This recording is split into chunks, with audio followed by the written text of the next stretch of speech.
समय से नहीं जग पाना ये प्रमाद है।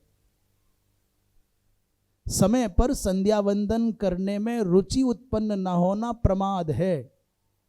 भोजन तो करेगा ही व्यक्ति, पर असमय में करेगा।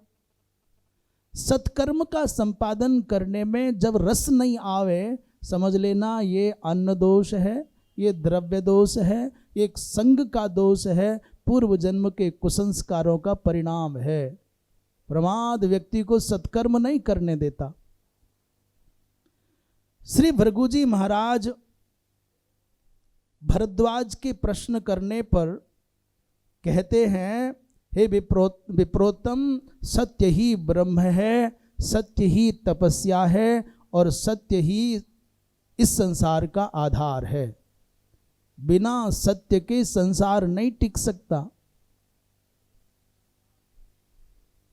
इसमें ये कहा जाता है, इस सकल प्रपंच को धारण करने वाले 7 स्तंभ हैं। ये धरती किस पर टिकी है, ये आकाश किस पर टिका है, ये विश्व प्रपंच का आधार अधिष्ठान क्या है, खंबे क्या हैं? बोले 7 खंबे हैं।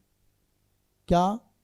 बोले गोभिर विप्रैश्च वेदैश्च सतिभिः सत्यवादिभिः और अलुब्धैः दानशीलैश्च सप्तभिर्धार्यते मही।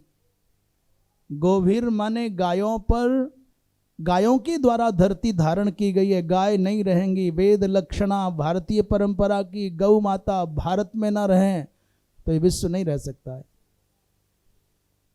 गोभिर विप्रैश्च, अलोभी सत्कर्मनिष्ठ सद्धर्मनिष्ठ ब्राह्मण नहीं रहेंगे तो धरती नहीं रहेगी। गोभिर विप्रैश्च वेदैश्च, ये वेद नहीं रहेंगे।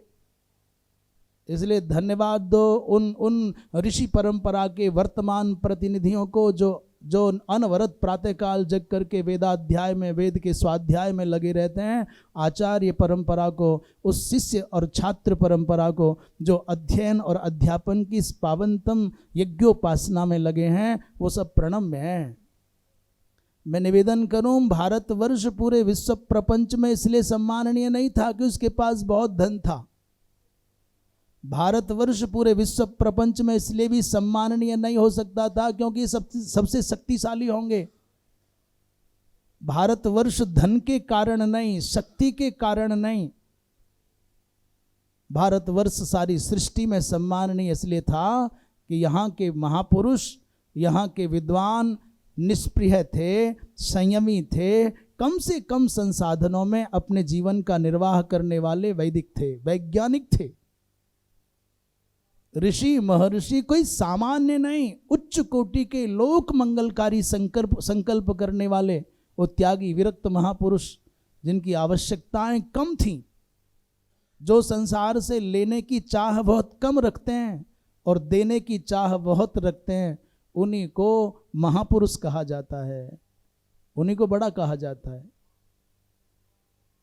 इसलिए धन्यवाद दो उन ऋषियों की, उस पावन परंपरा को जिन्होंने भूखे रह करके, जिन्होंने बल कलों से अपने शरीर को ढक करके, जिन्होंने पत्ते खा करके, पानी पी करके, वायु पी करके, अपभक्ष वायु भक्ष रह करके भी वेदों की रक्षा की। क्योंकि वेद ही भारत की आत्मा है, वेद ही भारत के प्राण हैं, वेद ही भारत का अभ्युदय का आधार हैं। और सारी सृष्टि में जो भारत की महिमा थी, भारत की यथा कथनचित जो कुछ भी महिमा है और भारत की जो कुछ भी कल महिमा होगी, उसका आधार, उसका मूल वेद, वेद और वेद।